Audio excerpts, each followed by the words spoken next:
Welcome to the Swampy Sports Podcast, College Football Week 9 Preview. All right, I'm sorry for that, folks. Week 10. Is it Week 10? Yep. Wow, that's so sad. It's going by so fast. That's so sad. Week 10 oh God. I'm Dylan Marsh. I am your host. This is your College Football Week 10 preview. I'm here joined with my brother JD as always. What's going on, y'all? Or also, as I call him, James. We're here. We're going to give our predictions and just our analysis because we are self-proclaimed college football experts. All right, guys. We got 12 games on the slate this week that I have chosen for us to discuss and give our predictions on. Our records right now are myself, JD, at 38-24, and Dylan is just one game behind me at 37-25.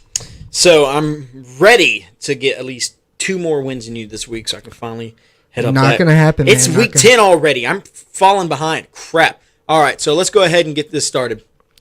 All right. First game on our slate. This Thursday night, close to our hearts, Dylan, as always, we have our number 14 Oklahoma. Okay, JD, Oklahoma's going to destroy Iowa State. Will you at least let me finish? Number 14 Oklahoma traveling to the always dangerous place to play, Ames, Iowa, to take on Iowa State. Wait, when you say it's dangerous to play, do you mean in basketball?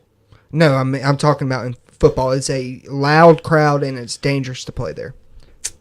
Ask Oklahoma State the past 2 times they played there when they've been ranked. Yeah, because Oklahoma State sucks, JD. That's why.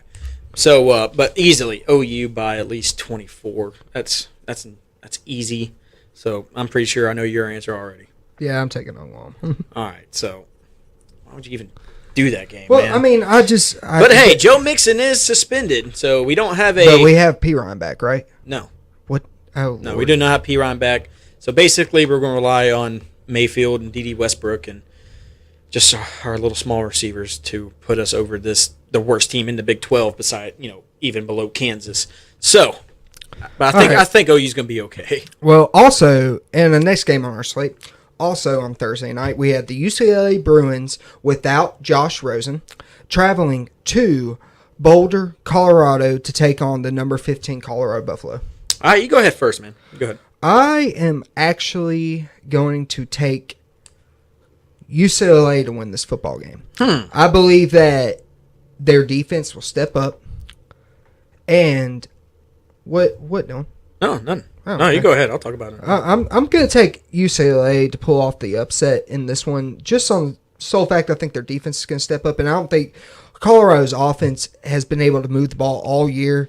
And I believe that they just won't be able to get it done. I just have I'm really going off a gut feeling on this one, Dylan. All right. Well, my gut feeling is that the Colorado Buffaloes, who've come out of nowhere, ranked number 15, are finally coming up in the college football world back to where they, I guess you can say, used to be somewhat. But I'm taking Colorado over UCLA because UCLA has been a huge disappointment. Rosen, extremely a disappointment because apparently he's supposed to be one of the top picks in the NFL draft in the next couple of years as a quarterback. I don't see that happening whatsoever. And he's out for the season. They don't have their so-called star quarterback. But Colorado, their run game is insane with Phillip Lindsay. Lindsay, 745 yards, 9 touchdowns already. I feel like he's the thing that anchors down that offense whenever it's late in game to close games out. Because Colorado, they've ranked number 15. Beat Stanford, and well, Stanford's not up to expectations like everybody thought they were going to be. Yeah, exactly. But is this score right? 10-5. Yeah, 10-5. They beat Stanford, so they shut down Christian McCaffrey, who's another huge disappointment this year. Everybody in the Pac-12 is a disappointment this year, besides Washington. Overrated. Yeah, exactly. But Washington, I think, is the real deal. They beat Arizona State 40-16. Only loss of the year to USC at USC. So I think that's a quality loss for the Buffaloes. They're 5-2, Dylan. Yeah, I know. They lost to Michigan. I know. I'm scrolling up. I didn't even see it. Okay. But then that's another huge quality loss, even though they lost 45-28 in the Big House to the Wolverines and Jim Harbaugh. But you can't take anything away from Colorado with those 2 losses. And I think they're finally starting to turn around. I say watch out for the Bruins the next couple of years to make a chase for the conference championship. You mean the Buffalo? What did I say, Bruins? Yeah, you did. Hey, you know what's going to happen then. You made a wrong call. Honestly, your heart's saying it. Honestly, I think it's because I was staring at the black and gold, and I'm not even joking. I actually pay attention to hockey. So I was thinking of the Bruins. But anyway, give me the Buffaloes in this one because I just don't say UCLA, doing anything this year, especially because it's a home game for the Buffaloes, Colorado, and just seeing that Colorado running on the field is just something magical. All right, well, let's move on to our next game. We have the number 4 Texas A&M Aggies traveling to Starkville, Mississippi to take on the Bulldogs of Mississippi State. All right, well, you got the Aggies, who are number 4 in the college football playoff ranking, and that's a huge deal. I think they deserve to be there. I think Trevor Knight, what he's doing with that offense is great. They're traveling to Starkville, where they're kind of struggling offensively.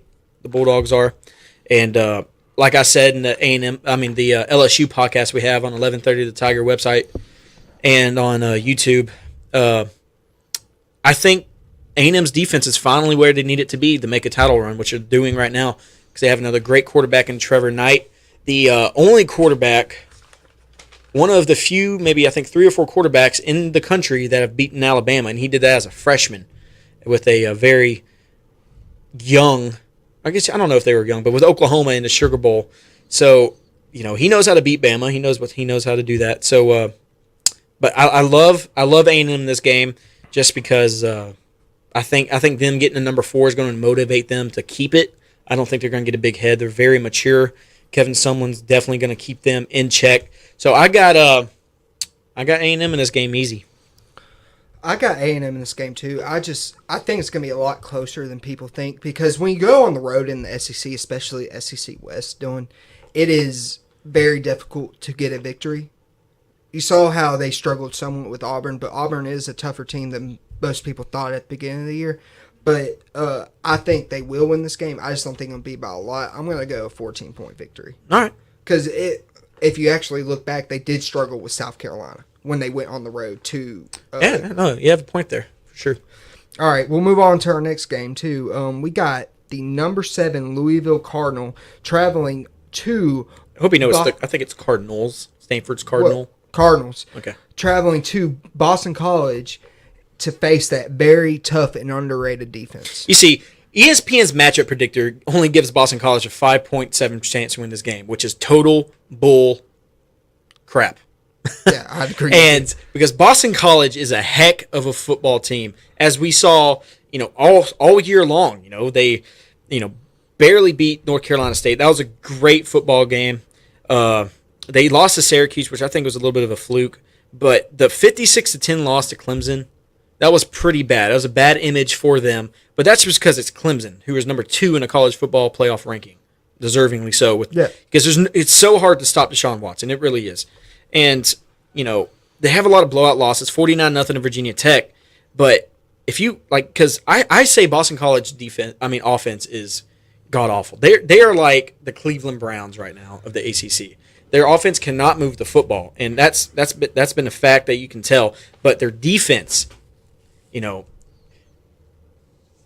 win games with offense, which Boston College isn't really doing.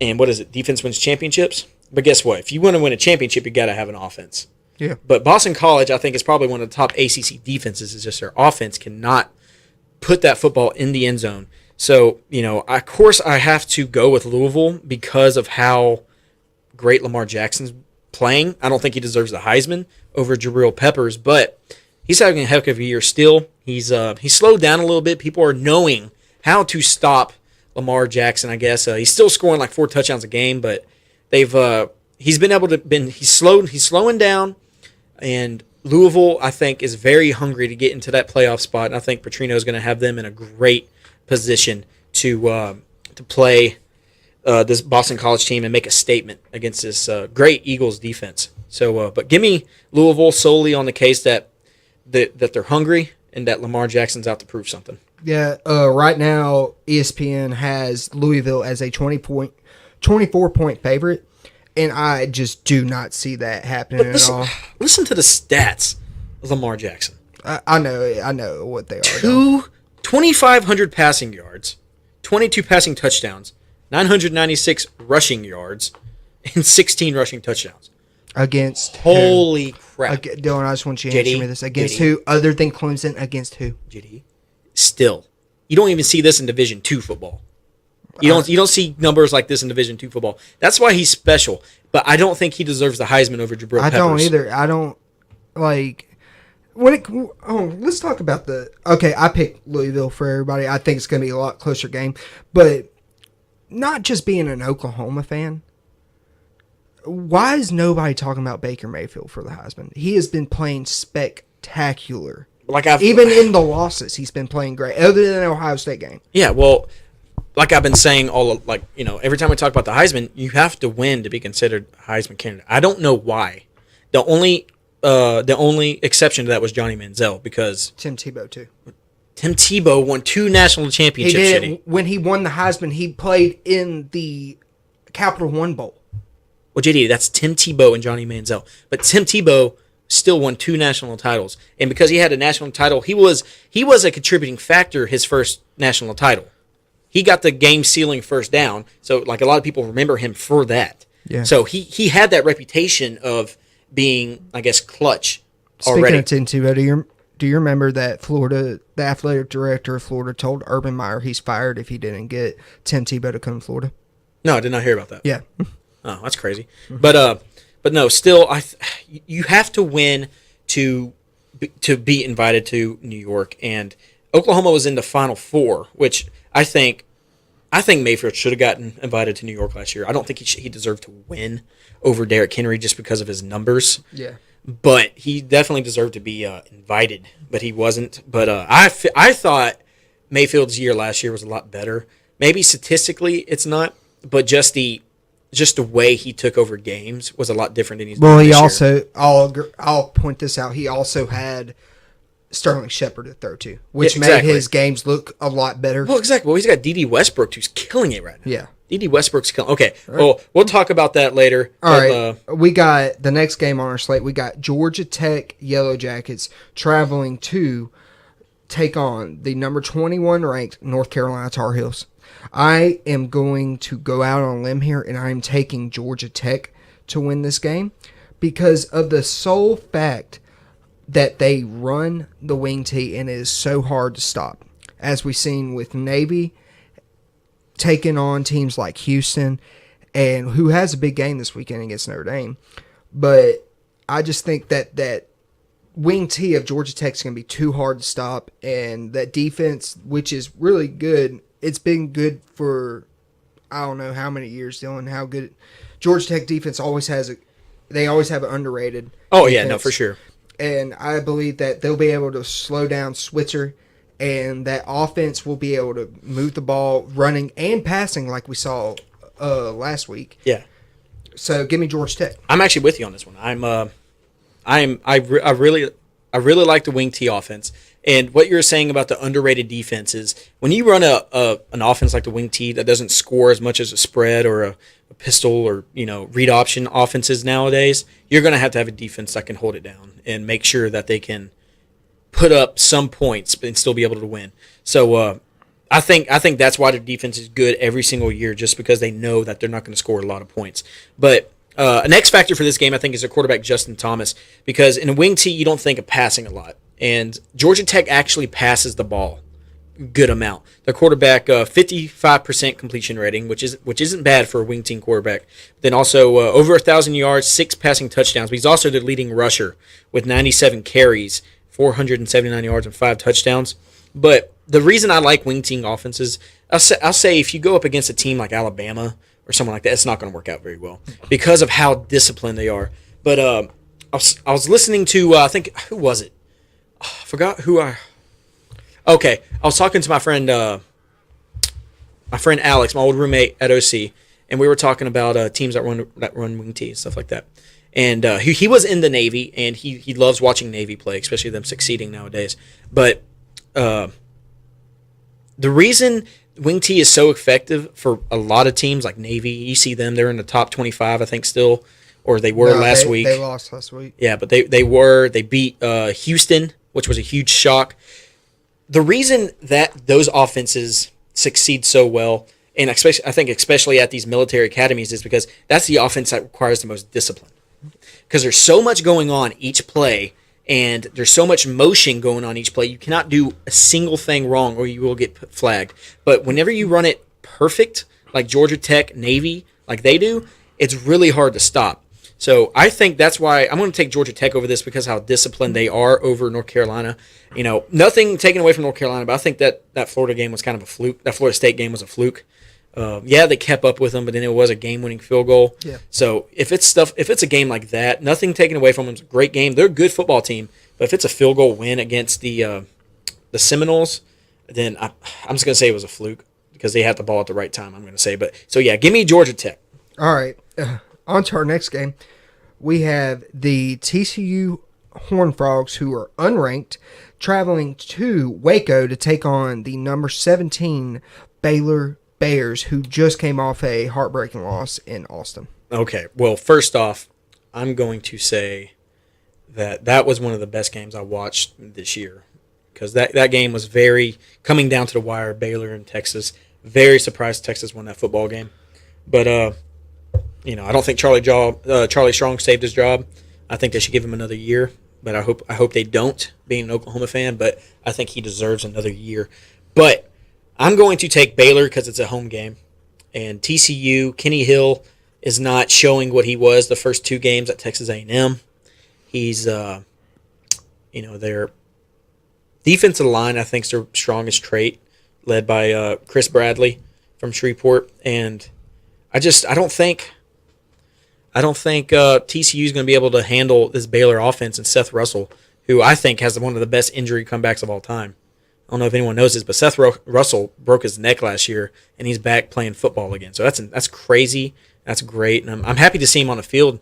And I was actually rooting for Baylor to win last week because it was against Texas. But give me Baylor, home field advantage, and because Baylor's defense is, they're not as bad as everyone. They're a typical Big 12 defense, but they did give up 35 points to Texas, which when people say that, I know I said something about Texas, putting up a lot of points against OU, but that's just because I think OU's defense is not as good as it was last year, which I don't think we have a chance at the playoff.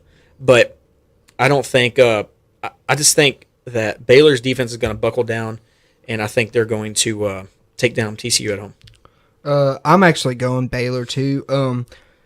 Not on. Well, with that performance against Texas, honestly, Texas has beaten them the past 2 years. I think that they just match up really well with Baylor. So I thought that Texas had a very good shot at beating them. But I think I'm right there with you. I think Baylor is going to be able to pass the ball all over that TCU defense. And I think Kenny Hill is not as trill as he thinks he is. Kenny Trill. But, okay, we've agreed on everything except for that Colorado UCLA game so far, Dylan. Really? Okay. Yep. Maybe we'll disagree on this one. We got the number 11 Florida Gators traveling to Fayetteville to take on the Arkansas Razorbacks. I'm taking the Razorbacks.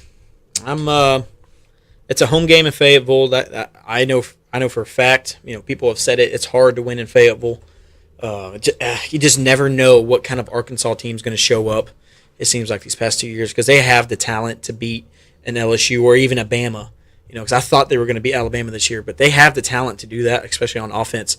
But with that being said, I just have a feeling Arkansas is going to show up to play against this number 11 team, Florida. But and I think Florida I think they're overrated. I think Luke Del Rio is a little overrated quarterback for the Gators, but we'll see. This is just one of those gut feelings. I'm taking the Hogs home field advantage.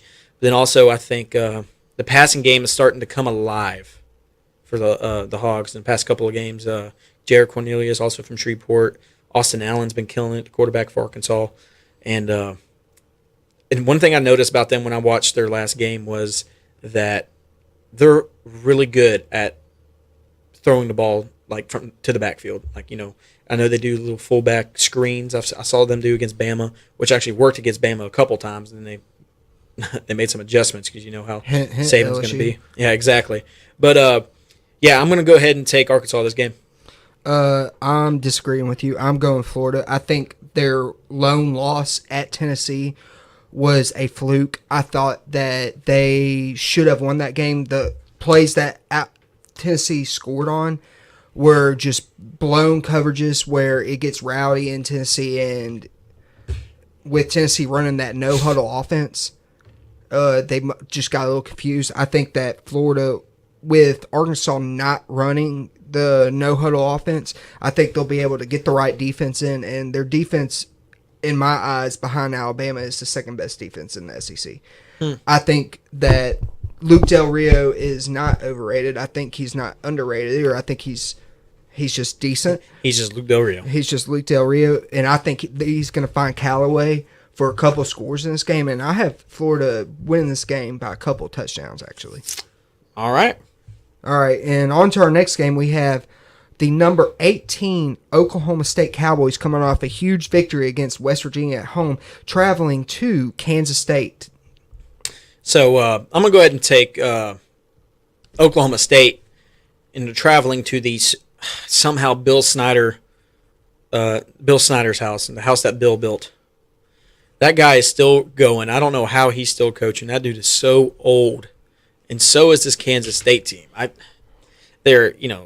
Kansas State is no pushover. I'll say that. But Oklahoma State, what I saw them last week against the undefeated West Virginia team, whose offense is extremely explosive, and they won. What did I say last week about the Stillwater being very, very loud? It was Stillwater is probably one of the worst places to play because of the paddles that they hit. Like I said, it's so compact with so many people in there, and it bounces off the wall of the field house. It comes back. It gets so loud in there. It's crazy.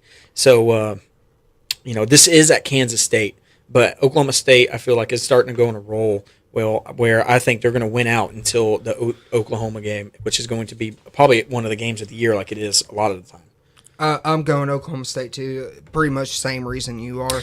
But a reason I'm picking that, I'm sorry, I didn't get to say, but the quarterback, Mason Rudolph is. I knew you were about to say that. Mason Rudolph is probably behind Mayfield, maybe even with him, from what I saw Saturday, the best quarterback in the Big 12. So. Yeah, I'm going same reason you are, Oklahoma State. I think, but I will point out their defense is better than it has been in the past couple of years. So, yeah, give me Oklahoma State. The next game on our list, we have the Iowa Hawkeyes traveling to number 12, Penn State.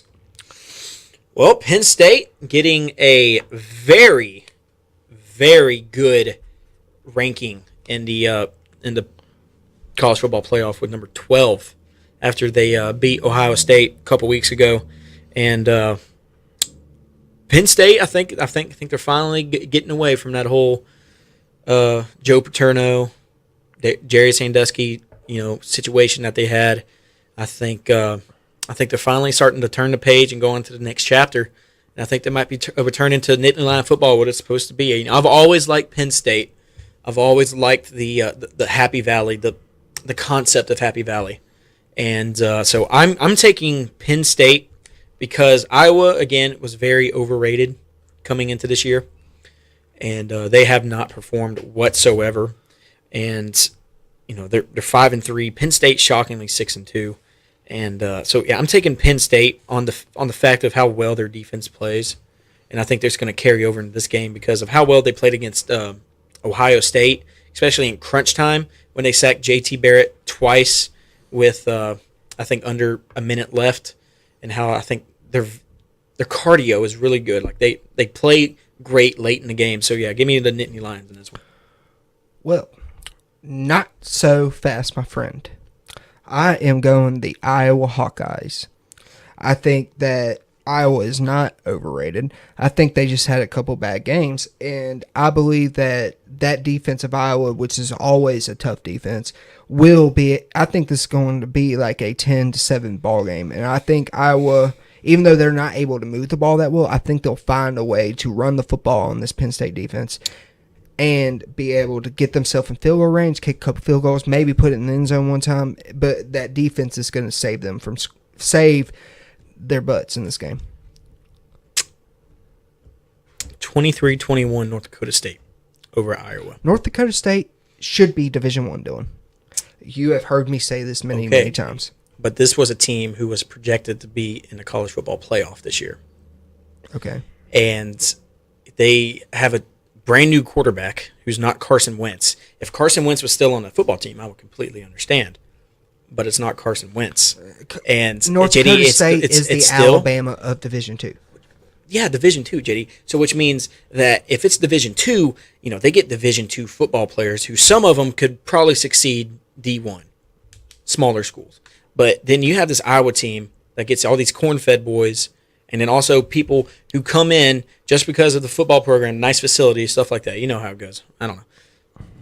This is a Division I football team who should not lose to North Dakota State, JD. Okay, I'm sorry to say it. I don't They care should not lose to North Dakota State, and just because they had a bad game, that's not a good excuse for a North Dakota State loss. I'm sorry. Well, I'm Their bad game should be a close win over North Dakota State. okay. Whatever, Dylan. All right, on to our next game. We have, in my eyes, the overrated number 5 Washington Huskies traveling to Berkeley to take on the Cal Bears. Washington at a 5 is number 5 in the college football playoff. And I would have been happy if they were at number 4. I think that they deserve to be. But then I'm also stuck between that Ohio State's number 6 behind Washington because of Ohio State's one loss. Because I think if you put them against each other, Ohio State would dominate. Oh, yeah. But I would not be shocked if Washington would be a little Cinderella team that sits there and just, makes a run to the championship if they make it. Because this team's got the run game to do it. I know they do. I watched them for the first time Saturday against Utah. And that's not too much to say. It is Utah, but Utah seems to usually have a decent team. And what I saw Saturday, I think that they could hang with, say, if they went to Clemson. I don't think they'd beat them. Say if they played them in a playoff and they played Clemson, I say that it would be a decent game, but I'd say Clemson wins by like 10 maybe. But they could hang in there with them. Let's say if they went up against a Bama or Ohio State, because those are just, two different teams than Clemson, the way they play. I'd say that, so you already know who I'm picking, huh? Yeah. So, yeah, I'm taking Washington this game easy.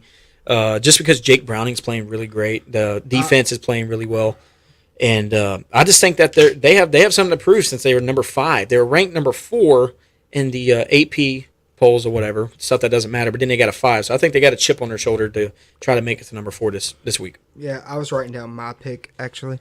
I'm actually going Cal because I don't think, unlike you think Washington's for real. I don't. I think the only team that they have played this year is Utah, and in my eyes, Utah isn't even that good of a football team. And I think Cal's going to be able to throw the ball all over that defense. And even though Cal has no defense, I think Cal will outscore Washington, and it's going to be rowdy. Everybody's going to be hyped for that football game when they play in Berkeley. Give me Cal, Golden Bears, with that Sonny Dike offense. You just saying actually went to Tech where he coached. All right, on to our next to last game. We have the number 10 Nebraska Cornhuskers coming off a somewhat disappointing loss at Wisconsin, even though it was in overtime. That was a great football game. Traveling to Columbus, Ohio to take on the number 6 Ohio State Buckeyes. All right, well, you go ahead. Go first. I can't pick against Ohio State in Columbus, man. It's hard to beat them in the shoot. It is. The horseshoe, man. And not take anything away against Nebraska. I think they're a great football team right now, but I just don't see Ohio State losing there, man. It's so hard to beat them there. Yeah, exactly. And does it feel like 2016 is a year that all the teams that were dominant in the early 2000s are starting to make a comeback a little bit? Yeah. I love that. I really do love that. And, Nebraska, number 10 in the new rankings out. Ohio State, number 6, which I'm pretty sure they're pissed about. Oh, yeah. Because they had that loss against Penn State, who Penn State is a really good football team during their whiteout game, which is their biggest game of the year. So, Zombie Nation playing all throughout the game. And but I think Ohio State at home is going to be too much for Nebraska. I think they're a young team. They got a great quarterback in Armstrong, but with that Ohio State defense, there's just no stopping them. And like I said, I think they have a chip on their shoulder big time. Bless you, sir. I think they have a huge chip. I think Ohio State makes it into the Final Four. I think that Urban Meyer, he's second best coach in the country right now behind Saban with strategy-wise. He knows how to shut down players, and he will be able to shut down Tommy Armstrong. So give me Ohio State in the shoot by, I say 14. Yeah, I'm going to go actually 10. 10. Okay. Well, not that much of a difference. No, but on to our last game. Ooh, I'm excited the about game of the week, where College Game Day is. We have the number 1 Alabama Crimson Tide traveling to Baton Rouge to take on the number 13 LSU Tigers. All right, JD, you go. Well, I mean, if you watched our LSU preview podcast, you already know who I think is going to win. I think Alabama's going to go down to Baton Rouge, and I think they're going to play flawlessly like they always do.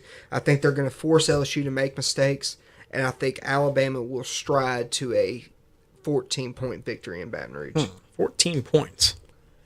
You see, I think it's going to be a lot closer game than that. Honestly, I'm about to convince myself right now who I think is going to win by just making my points. Yeah, go ahead. The reason why I'm picking them to win by 14, earlier last week and up until tonight, I was saying LSU was going to make it a 3 to 7 point loss for them. I thought Alabama would be able to control the line of scrimmage and just barely get out of Baton Rouge alive. But now that these LSU players have been talking crap and trying to get inside the Alabama player's head, I think that pissed them off. It never works. You see teams trying to get inside Alabama's head all the time. There's no way you're getting inside Saban's head. If you can't get inside the head coach's head, guess what? You ain't getting inside the player's head. Because he has them so well trained. It's crazy how well they are trained. But, I think, Alabama's got to keep doing what they've been doing all year. I think they need to start off better than they have been lately, or at least they did in the beginning of the season against, Ole Miss. I think if they start off the way they started off against Ole Miss, it's going to be one heck of a football game. I think LSU will hold them accountable for not being able to score early on. But, again, I think a huge factor in this game is going to be the offensive line for LSU and Danny Etling, and also just the whole offense in general. I think their run game is fine. It's their pass game that needs to make sure that they show up to play, because you have a guy in Malachi Dupree who can go up and make the craziest catches. Then you also have Malachi Dupree who will sit there and drop wide open passes. So he has to show up to play against this Alabama defense with the best defense maybe in college football history that I've heard people saying. So, he's got to go up and catch passes deep, because I think that's where Bama's weakness lies, is their secondary against long bombs, because I think they formed their defense like their secondary around stopping the run. So I think long bombs are going to be a huge factor for LSU to win that football game. But then also the offensive line to give Etling time, because this is one of the best front sevens I've seen in college football, because of how they rotate everybody, keep fresh legs all game, and they play so good in the fourth quarter. I think that's going to be a huge factor. And but I think, just like I said with Oklahoma State and how that atmosphere is and how loud it is, Tiger Stadium is going to be the exact same way. It's not designed like Oklahoma State, but I'll say Oklahoma State fans are not like LSU fans, and they are not as loud and crazy and just Cajuns. Exactly. It's the Cajun blood down there that makes the game so fun to go to and so hard to play at. So I think Saban's going to have them prepared well. I do, but I just we go with our gut a lot on the show. We really do, and I'm taking LSU in overtime by 3. But I say it's going to be a decently scored game with key defensive plays made. All right. Well, now that the first playoff rankings have come out, Dylan. Yes. I think we need to, based off what we've seen and what we think's going to happen I'm not saying we need to predict our playoff teams as of what we've seen. I think we need to predict our playoff teams right now off of what we have seen happen and what we think's going to happen in the future. Who do you think will be in the playoff? Your 4 teams. If what I think is going to happen in the playoff? If you think everything else that will happen in the rest of the season with teams losing, conference championship weeks, and everything, who do you think will be the 4 teams? We'll do this every week, by the way, folks. Okay. With the way things roll out, All right, so let's sit here and think. All right, so you want me to give you like my top four and then my two in and out, my two out or whatever?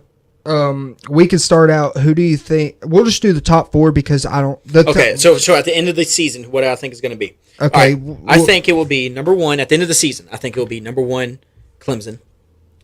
I think Clemson's going to win out, and then I think number two is going to be Michigan. I think Michigan will beat Ohio State, and then number three, I think will be. Man, it's going to be a tough one for me, but I think number three is going to be. Probably Ohio State. I think they'll get in because they're going to have some big wins. And the reason I think Clemson's going to jump Michigan is because, especially this week, they're playing Syracuse, and they're gonna have a huge win because it's at home. And so I think they're going to jump Michigan this week anyway, even if Michigan wins. Michigan's playing at home against Maryland. Unless Michigan puts up another 60-something to 3 win, I think they'll stay at 2. But number 4, I think. If Bama loses to LSU, I think that, let's say if LSU beats Bama but loses to A&M, and Bama beats Auburn, I say Bama's in number 4. Okay. So let's just go ahead and put that down now, but I'm not, because I think LSU will beat Bama. But then my 4 out will be. Your 2 out, you mean? Yeah, I'm sorry, yeah. 2 out will be, I'm going to say Washington, because I think Washington's going to win out. It's just they're not going to have any quality wins to get in, I don't think. I think that they might have a close call, but if they lose one game, they're definitely out. But I don't see that happening. But even if they have one loss, they still may be at 5. This one's hard to pick. You never know. But I'm actually going to say, for some odd reason, I just feel like Penn State might be there. I'm going to put Penn State down. Okay. So you got 3 Big Ten teams in the top 6 at the end of the year. Hey, but that's the thing, because Big Ten, they don't wait to put their big games at the end, really, besides Ohio State, Michigan. Like the Big 12. The final games are always Oklahoma, Oklahoma State, say TCU, Baylor, Oklahoma State. It's in with those 3 weeks where everyone just plays each other, the best teams. So I think they did that strategically to where they would easily have someone in the playoff. But the Big Ten doesn't really do that. So I think Michigan's going to beat Ohio State.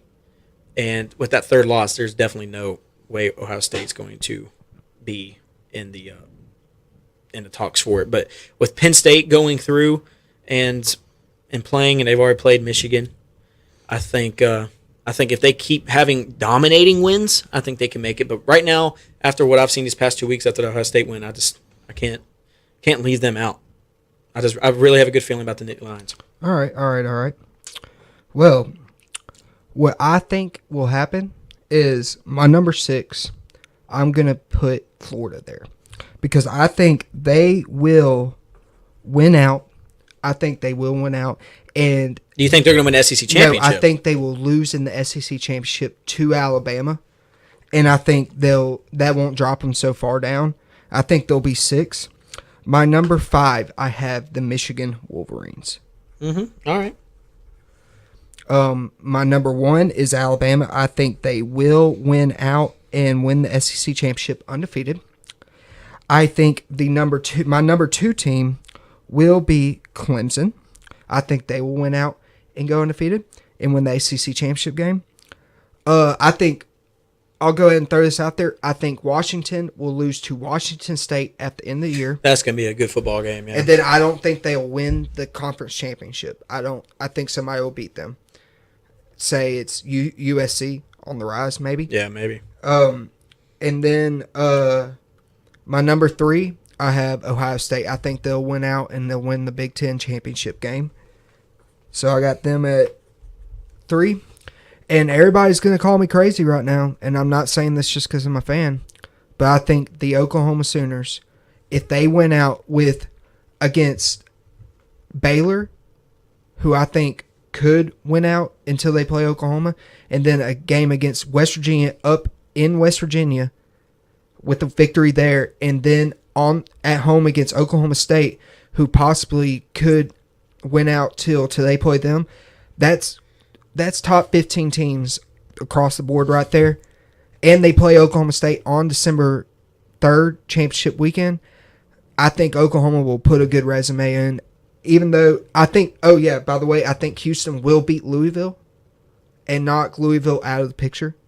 And that will give a quality win to Houston to boost Oklahoma's resume, even though they lost to them. Okay, yeah. Love the Sooners. Love them to death. I hope that happens to where we might be able to get into the college football, like have another year like we did last year, but we have to dominate. We can't have a running back getting suspended for undisclosed reasons. We cannot have that. But I think the only way that could have happened is if Houston stayed in the top 15, and they're not even in the top 25. And because Houston... Let them beat Louisville, I guarantee they jump into the top 15. Okay. If they don't beat Louisville, there's no chance. Because we have a great loss to Ohio State, but the way we lost wasn't great. So, this isn't a computer making the standings, dude. This is people talking and saying, they lost to Ohio State, yes, but how bad they lost to Ohio State, that's something else. And then also, the first week they got dominated by Houston, but is Houston even on our list? No, they're not. So, I think it's going to be very hard for Oklahoma to make the I agree playoff. with you, but I'm looking at I understand where you're coming from. But if things fall in the right places and, two maybe top four, the top four teams lose, say if Bama and Clemson lose or something, or Bama, Michigan, they might have a shot. And you also have to have a lot of people in between. They have to dominate. They have to go to Morgantown and destroy West Virginia, I think, to really set a tone. And they're going to have to beat Iowa State by at least 45, I think. If I was a committee member, that's how I'd look at it. Okay, let me point this out. If Oklahoma, would you agree with me, if Oklahoma beats every team on their schedule by 35 or more for the rest of the year, would you put them in? If everything falls in the right place? For the rest of the year, they have Iowa State, Baylor at home, West Virginia away, Oklahoma State at home. I would say they'd be in consideration, but since they're home games, I think that'll be fine. But with the reputation of Big 12 defenses being soft and not, good as the Big 10 or ACC defenses, then I think that's also going to have something to do with it. And like I said, they're not computers; these are people with opinions who can easily be, influenced. And but then also they could just be influenced by hearing people talk about, you have Condoleezza Rice, the former, I think, Secretary of State or Defense or something. She might really like football, but, does she watch it as much as, say the athletic director of Arkansas, the head of the College Football Playoff Committee does? So, these people could be very well influenced, because I don't know what Miss Rice's, how much she likes football, how much she pays attention to it. I don't know how much money she's getting paid to do this college football committee. Not. Nobody's getting paid to do it. They're not. Okay. Well, so this is strictly a basically get asked volunteer thing. Yep. So that means she must like football. But how much I would love to just volunteer for that. But it's gonna be tough for that to happen. But I feel good. It's almost over, but it's getting pretty exciting. But the fun is just now starting. It really is. So, as always, JD, thanks for joining me. This is always fun. Every week, man. I love it. Thank you all for joining us. I hope y'all have a blessed day and just enjoy college football while it's here. And go Cubs!